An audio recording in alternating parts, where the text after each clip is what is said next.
اللہ رب محمد صلی اللہ علیہ وسلم نحن عباد محمد صلی اللہ علیہ وسلم اللہم رب اشرح لی صدری ویسر لی امری واحلل عقدۃ من لسانی یفقہوا قولی ربی زدنی علما ربی زدنی علما ربی زدنی علما اللہم افتح علینا حکمتک وانشر علینا رحمتک یا ذا الجلال والاکرام۔ بسم اللہ الرحمن الرحیم۔ حدثنا یعقوب بن ابراہیم حدثنا ہشیم واسطی حدثنا سیار عن الشعبی عن جریر بن عبد اللہ قال بایعت رسول اللہ صلی اللہ تعالی علیہ وسلم علی السمع والطاعۃ لقینی فیما استطعت والنصح لکل مسلم۔ اس سے باب تھا کیفا یبایع الامام الناس، امام صاحب لوگوں سے بیعت کیسے لے۔ اس باب کے ضمن میں آپ نے چند احادیث پڑھنے کا شرف حاصل کیا ہے۔ اس کے آگے باب کے ماتحت چند احادیث اور بھی باقی ہیں، آج اس کو آپ پڑھنے والے ہیں۔ میں نے کل کے سبق میں بتایا تھا امام صاحب لوگوں سے کیسے بیعت لے، جو طریقہ احادیث میں موجود ہے آج بھی وہی طریقہ رائج ہے ماشاءاللہ۔ مطلب یہ کہ اچھے کام کرنے کا وعدہ ہو، برائی سے بچتے رہنے کا وعدہ معاہدہ ہو، اسی کو بیعت کہتے ہیں۔ ترجمہ دیکھیے، حضرت جریر بن عبداللہ رضی اللہ تعالی عنہ نے کہا میں نے رسول پاک صلی اللہ تعالی علیہ وسلم سے اس بات پر بیعت کی کہ میں حضور کی بات سنوں گا اور اس پر عمل کروں گا۔ تو حضور رحمت عالم صلی اللہ تعالی علیہ وسلم نے مجھے تلقین فرمائی، مجھے لقینی تلقین فرمائی فی مستطاعت، یہ بھی کہو کہ استطاعت کے مطابق، استطاعت کے وَالنُّصْحَ لِكُلِّ مسلم، اور ہر مسلمان کی خیر خواہی پر۔ کیا مطلب؟ میں نے حضور سے کہا حضور آپ جو فرمائیں گے میں اس کو سنوں گا اور اس پر عمل کروں گا۔ تو حضور نے کہا ایسا نہ کہو، بلکہ ایسا کہو کہ بقدر استطاعت جہاں تک ہو سکے گا، حتی الامکان حتی المقدور کوشش کروں گا، سنوں گا، عمل کروں گا۔ اور پھر فرمایا ہر مسلمان کی خیر خواہی کروں گا۔ یہ بیعت ہوئی۔ آج بھی ہمارے پیرانے عظام یہی تلقین کرتے ہیں اور اسی کی بیعت کرتے ہیں کہ نماز قائم رکھو گے، نماز پڑھتے رہو گے اور کیا کہتے ہیں کہ پابند شرع بنے رہو گے، بد مذہبوں سے خصوصاً میل جول نہیں رکھو گے، ہے نا۔ تو یہ بیعت آج کی نئی بیعت نہیں ہے، پیری مریدی کوئی آج نیا سلسلہ نہیں ہے، بلکہ مصطفیٰ کریم نے خود بیعت کی ہے صحابہ کرام نے۔ اگلی حدیث دیکھیے، حدثنا عمر بن علی حدثنا یحیی بن سعید عن سفیان قال حدثني عبد الله بن دینار قال لما بايع الناس عبد الملك كتب إليه عبد الله بن عمر إلى عبد الملك أمير المؤمنين أني أقر بالسمع والطاعة لعبد الله عبد الملك أمير المؤمنين على سنة الله وسنة رسوله۔ اس سے پہلے بھی اس کو آپ پڑھ چکے، پہلے پڑھ چکے نا آپ، کہ حضرت عبداللہ بن دینار نے مجھ سے حدیث بیان کی، جب لوگوں نے عبد الملک سے بیعت لی، جب لوگوں نے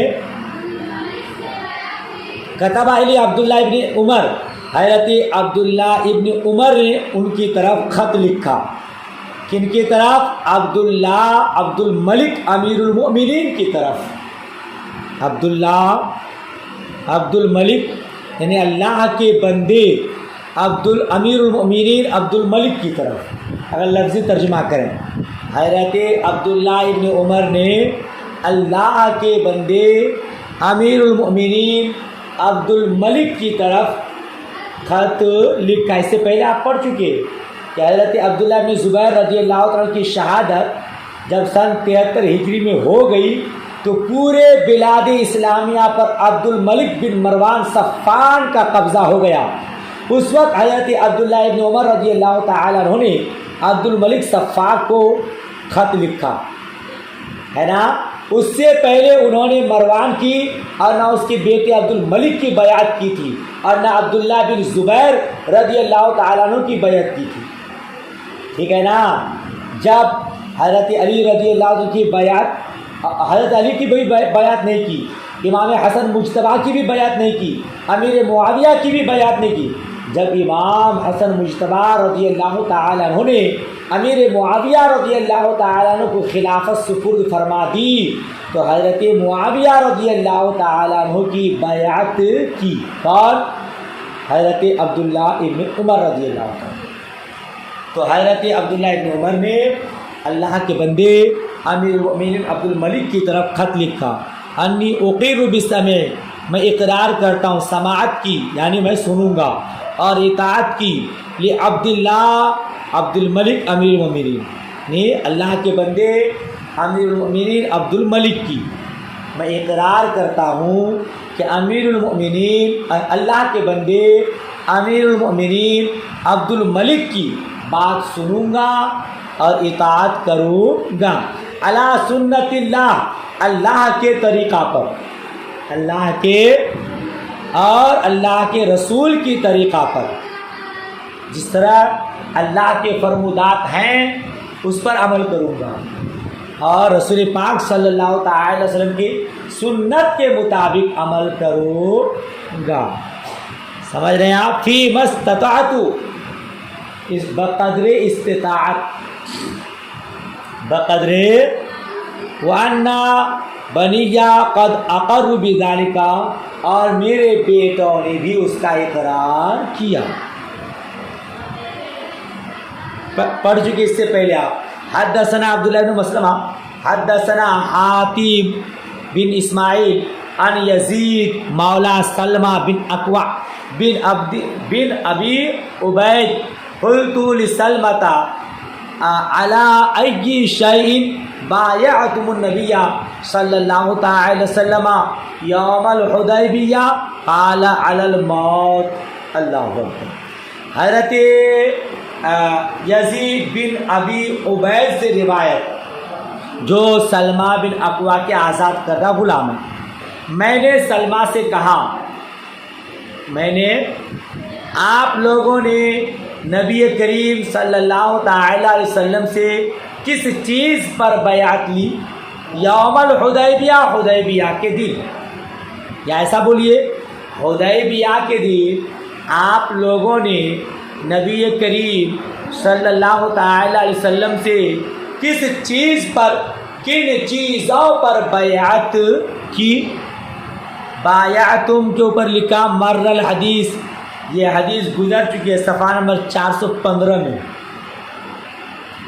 تو کن چیزوں پر بیعت لی؟ تو کہا قال علی الموت، تو سلمہ بن اکوع نے کہا موت پر. کس پر بیعت لی؟ یعنی نیچے لکھا لا نفروا ان قتلنا، بھاگیں گے نہیں اگرچہ ہم لوگ قتل کر دیے جائیں. یوم حدیبیہ صحابی رسول نے کیا بیعت کی؟ حضور ہم میدان جنگ سے پیٹھ دکھا کر بھاگنے والے نہیں ہیں اگرچہ ہم لوگ قتل کر دیے جائیں. یعنی مر مٹنا پر بھی جو ہے وعدہ معاہدہ، ہماری جان اسلام کی خاطر ہما وقت حاضر ہے. آپ پر ہماری ایک جان نہیں 100 جانیں قربان ہے نا. اور حضور اعلیٰ حضرت کیا فرماتے ہیں؟ کرو مدح علی دول رضا، پڑے اس بلا میں میری بلا میں گدا ہوں اپنے کریم کا، میرا دین پارے نہ نہیں۔ اسی نعت اشعار میں کیا لکھا ہے؟ کروں جہاں فدا، ایک جہاں سے بھی دل نہیں بھرا، کروں کیا کروڑوں جہاں نہیں۔ تیرے نام پہ جہاں فدا، نہ بس ایک جہاں، دو جہاں فدا ہے نا، دو جہاں سے بھی جی نہیں بھرا، کروں کیا کروڑوں جہاں نہیں۔ حضور اعلیٰ حضرت فرماتے ہیں حضور آپ کے نام پر ایک جان نہیں، دونوں جہاں فدا، اور دو جہاں فدا کر کے بھی، قربان کر کے بھی دل نہیں بھرا، مگر پریشانی یہ ہے کہ کروڑوں جہاں نہیں ہے، دو ہی جہاں تو ہے، ایک یہ دنیا ہے، ایک وہ دنیا ہے۔ سمجھ شریف میں بات آ رہی ہے؟ تو صحابہ کرام کی یہی شان ہوا کرتی تھی۔ آگے کی حدیث دیکھیے، حدثنا عبداللہ ابن محمد بن اسماء حدثنا جویریہ عن مالک عن زہری عن حمید بن عبد الرحمن اخبرہ ان المسور بن مخزمۃ اخبرہ ان الرہط الذین، صفحہ پلٹنا ہوگا تو اتنے کا پہلے ترجمہ دیکھیے۔ حضرت مسور بن مخرمہ نے خبر دی جن حضرات کو حضرت عمر رضی اللہ تعالیٰ عنہ نے خلیفہ مقرر کرنے کا حق دیا تھا۔ کیا بولیں گے؟ مسور بن مخرمہ نے خبر دی جن حضرات کو حضرت عمر رضی اللہ تعالیٰ عنہ نے خلیفہ مقرر کرنے کا حق دیا تھا۔ ان الرہط الذین ولاہم عمر، یہ اس کا ترجمہ ہوا۔ صفحہ پلٹیے،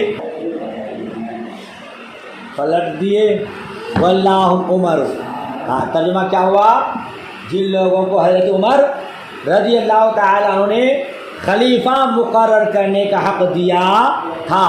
اجتمعوا فتشاوروا، وہ لوگ اکٹھا ہوئے اور آپس میں مشورہ کیے، وہ لوگ یکجا ہوئے، اکٹھا ہوئے اور مشورہ کیے۔ قال لهم عبد الرحمن لست بالذی انافسکم على هذا الامر ولكنكم ان شئتم اخترت لكم منكم فجعلوا ذلك الى عبد الرحمن فلما ولوا عبد الرحمن امرهم فمال الناس على عبد الرحمن۔ دیکھیں ترجمہ، سب اکٹھا ہوئے، آپس میں مشورہ کیے، ان سے حضرت عبد الرحمن نے کہا، قال لهم عبد الرحمن، ان لوگوں سے حضرت عبد الرحمن نے کہا، لست بالذی، میں اس چیز کی رغبت نہیں رکھتا، لست بالذی انافسکم علی ھذا، میں اس چیز کی رغبت نہیں رکھتا۔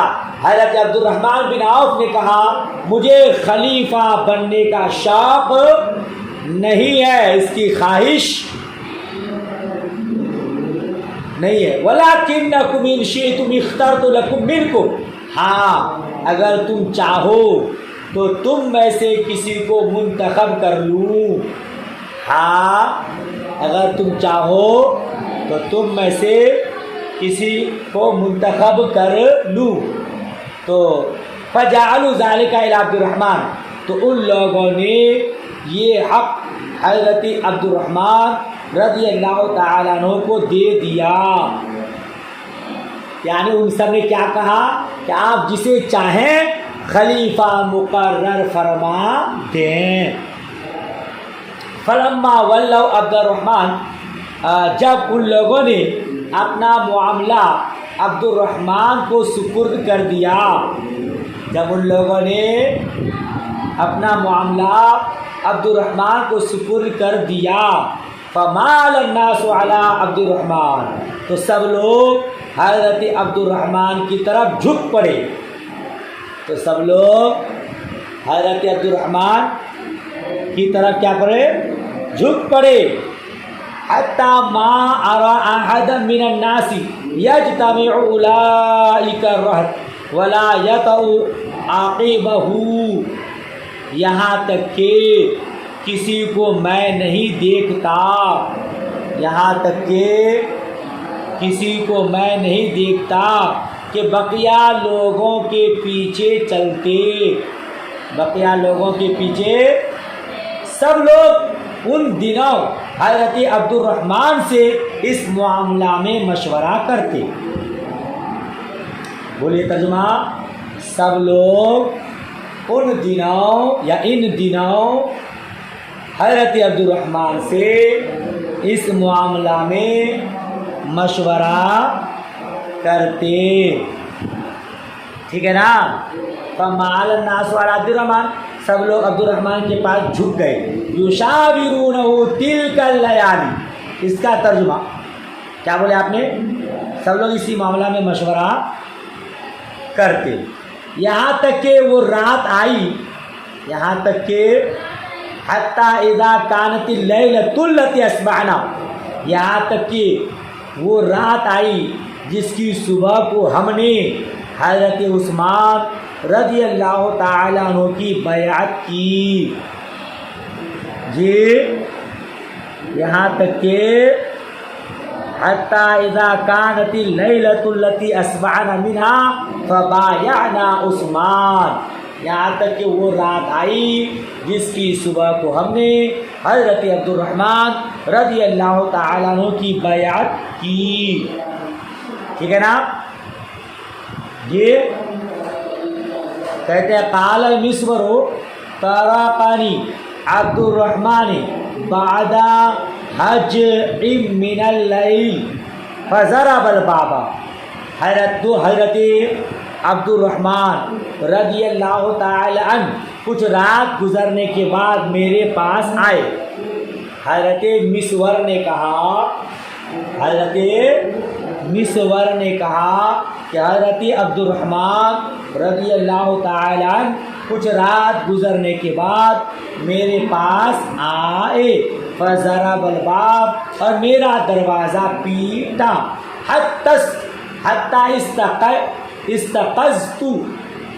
استيقظت، یہاں تک کہ میں جاگ گیا، یہاں تک کہ میں جاگ گیا۔ قال اراک نائما فواللہ مقتحلت بهذه والثلاثة بكثير نوم، اللہ اکبر۔ وہ فرماتے ہیں یہاں تک کہ میں جاگ گیا تو انہوں نے کہا، انہوں نے حضرت عبد الرحمن بن عوف نے، انہوں نے کہا میں تمہیں سوتا ہوا دیکھ رہا ہوں، میں تمہیں، فواللہ، خدا کی قسم، ان 3 راتوں میں میں بہت کم سویا ہوں، خدا کی قسم ان 3 راتوں میں میں بہت کم سویا ہوں۔ انطلق فادعوا الزبیر وسعدا فدعوتهما له فشاورهما، جا زبیر اور سعد کو بلا لا، جا زبیر اور سعد کو بلا لا، سعد، جا زبیر اور سعد کو بلا لا، کہتے ہیں میں ان دونوں کو ان کے پاس بلا لایا، فدعوتهما له، میں ان دونوں کو ان کے پاس بلا لایا، فشاورهما، تو حضرت عبد الرحمن رضی اللہ تعالیٰ عنہ نے ان دونوں سے مشورہ کیا، ثم دعانی، پھر مجھے بلایا، پھر مجھے، فقال ادعوا لی علی، اور کہا علی کو بلا لاؤ، علی کو، فدعوتہ، تو میں انہیں بلا لایا، میں انہیں، فناجاہ حتی ابحار اللیل، تو ان سے سرگوشی فرمائی، ناجاہ مناجات فرمائی، یعنی آپس میں آہستہ سے گفتگو فرمائی، یہاں تک کہ آدھی رات کے قریب، یہاں تک کہ آدھی رات کے قریب رات گزر گئی، جی کیا کیا؟ آدھی رات کے قریب گزر گئی. ثم قام علی من عنده وهو على طمع.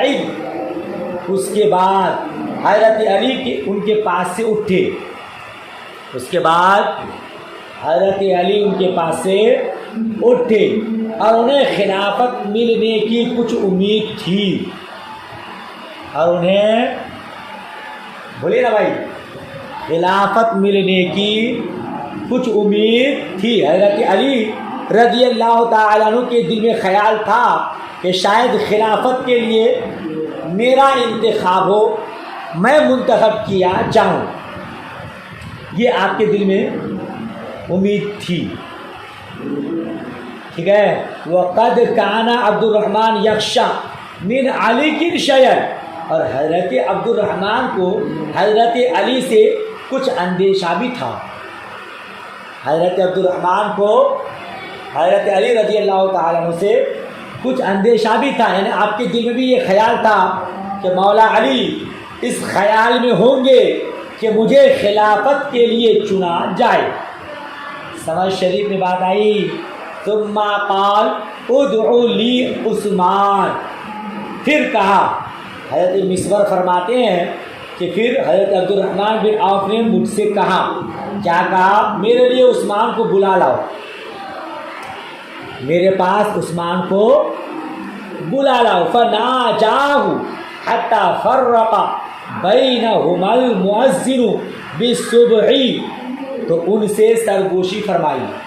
فناجاہ، ان سے یعنی ان کو بلانے کہا.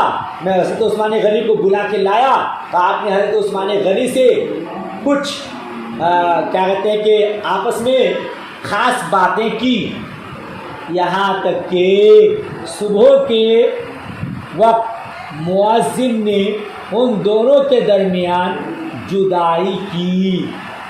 حتی فرق بینہما المؤذن بالصبح. یہاں تک کہ صبح کے وقت مؤذن نے ان دونوں کے درمیان جدائی کی. جی خلیفہ دعا حضرت عمر فاروق اعظم رضی اللہ تعالیٰ عنہ کے رخصت ہو جانے کے بعد بڑا گہما گہمی کا معاملہ تھا. حضرت علی رضی اللہ تعالیٰ کے دل میں یہ خواہش تھی، یہ خیال تھا کہ شاید میرا انتخاب ہو. اور لوگ اس معاملہ کو حضرت عبد الرحمن بن عوف پر چھوڑ دیے تھے کہ آپ جس کو اپنا ان کا خلیفہ بنائے. حضرت عبد الرحمن نے کہا، مجھے تو شوق نہیں ہے، مگر تم کہو تو میں تمہارے لیے تمہیں میں سے کسی کا انتخاب کر دوں. رات گزر گئی. اللہ اکبر. اسی رائے مشورہ میں اور فیصلہ میں پھر کیا ہوا؟ فلما صلی الناس الصبح واجتمع اولئک الرہط عند المنبر فارسل الى من كان حاضرا من المہاجرین والانصار. جب لوگ صبح کی نماز پڑھ چکے اور یہ لوگ منبر کے پاس جمع ہو گئے، اور یہ لوگ تو انہوں نے ان سب مہاجرین اور انصار کو بلایا. انہوں نے ان سب مہاجرین اور انصار کو بلایا جو مدینہ میں موجود تھے. من کان حاضرا، جو مدینہ المنورہ میں حاضر تھے، موجود تھے. وارسل الی امراء الاجناد، اور لشکروں کے امیروں کو بلایا، اور لشکروں کے امیروں کو بلایا. وَكَانُوا وَافَوْا تِلْكَ الْحُجَّةَ مَعَ عُمَرَ. اور یہ لوگ اس حج میں حضرت عمر رضی اللہ تعالیٰ عنہ کے ساتھ تھے. اور یہ لوگ اس حج میں حضرت عمر رضی اللہ تعالیٰ عنہ کے ساتھ تھے. جب سب اکٹھا ہو گئے، فلما اجتمعوا، جب سب اکٹھا ہو گئے، تشہد عبد الرحمن ثم قال اما بعد. تو حضرت عبد الرحمن نے خطبہ پڑھا، پھر کہا اما بعد. یا علی، انی قد نظرت فی امر الناس فلم ارہم یعدلون بعثمان فلا تجعلن علی نفسک سبیلا۔ اے علی میں نے لوگوں سے معلومات کی، اے علی میں نے لوگوں سے معلومات کی تو میں نے ان کو نہیں دیکھا کہ آپ کو عثمان کے برابر سمجھتے ہو، تو میں نے نہیں دیکھا کہ آپ کو عثمان کے برابر سمجھتے ہو۔ اے علی میں نے تمام لوگوں کو بلا کر مشورہ کیا ہے، سب لوگوں کی رائے، سب لوگوں کا رجحان حضرت عثمان بن عفان رضی اللہ تعالیٰ عنہ کی طرف ہے، تو اے علی سب لوگ عثمان غنی کو آپ پر فوقیت دیتے ہیں، آپ کو ان کے برابر نہیں سمجھتے ہیں۔ فلا تجعلن، تو آپ مجھ سے خفا نہ ہو، آپ فلا تجعلن علی نفسک سبیلا، آپ مجھ سے خفا نہ ہو۔ فقال ابایعک علی سنت اللہ ورسولہ والخلیفتین من بعدہ، فبایعہ عبد الرحمن وبایعہ الناس والمہاجرون والانصار وامراء الاجناد والمسلمون۔ سبحان اللہ۔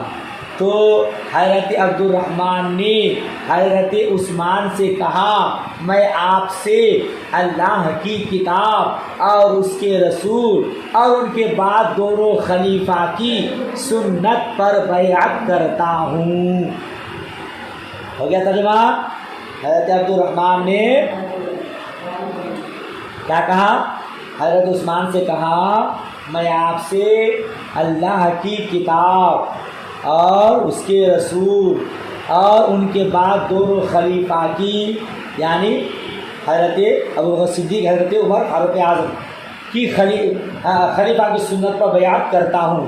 اس کے بعد حضرت عبد الرحمن نے بیعت کی، اس کے بعد اس کے بعد سب لوگوں نے اور مہاجرین اور انصار اور لشکروں نے، امیروں اور مسلمانوں نے بیعت کی۔ ترجمہ ہو گیا۔ دیکھیے جب حضرت عمر فاروق اعظم رضی اللہ تعالیٰ کی دور خلافت ختم ہوئی تو اب خلافت کے حقدار کون ہوں گے؟ حضرت عبد الرحمن بن عوف رضی اللہ تعالیٰ عنہ اجل صحابہ کرام میں سے تھے۔ اب لوگوں کا رجحان ان کی طرف تھا۔ حضرت عبد الرحمن نے کہا میں خلافت کا خواہش مند نہیں ہوں، اگر تم لوگ مشورہ دو تو میں تمہیں میں سے کچھ لوگوں کا انتخاب کروں۔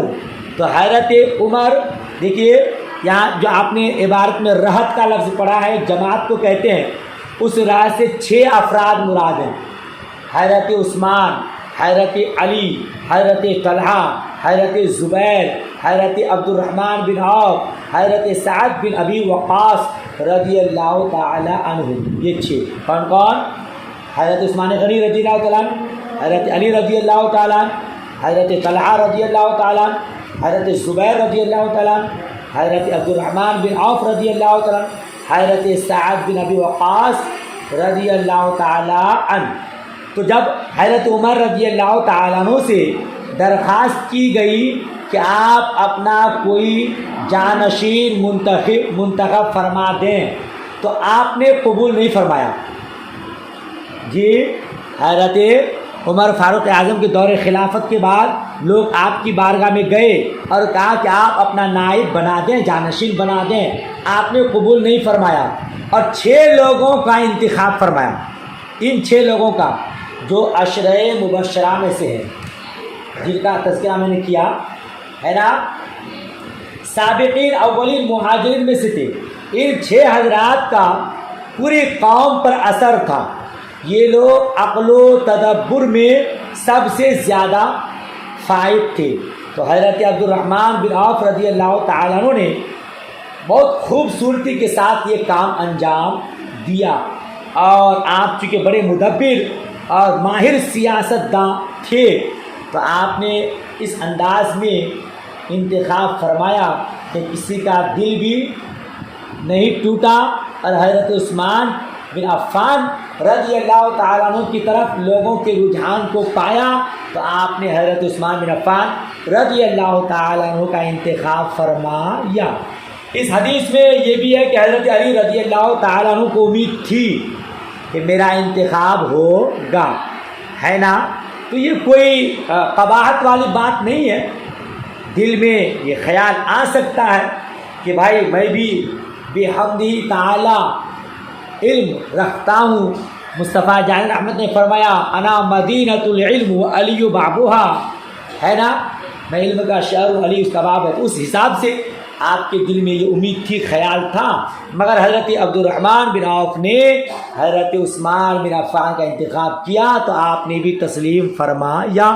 سبق مکمل ہوا، دعائے خیر میں یاد، اللہ حافظ، خدا حافظ۔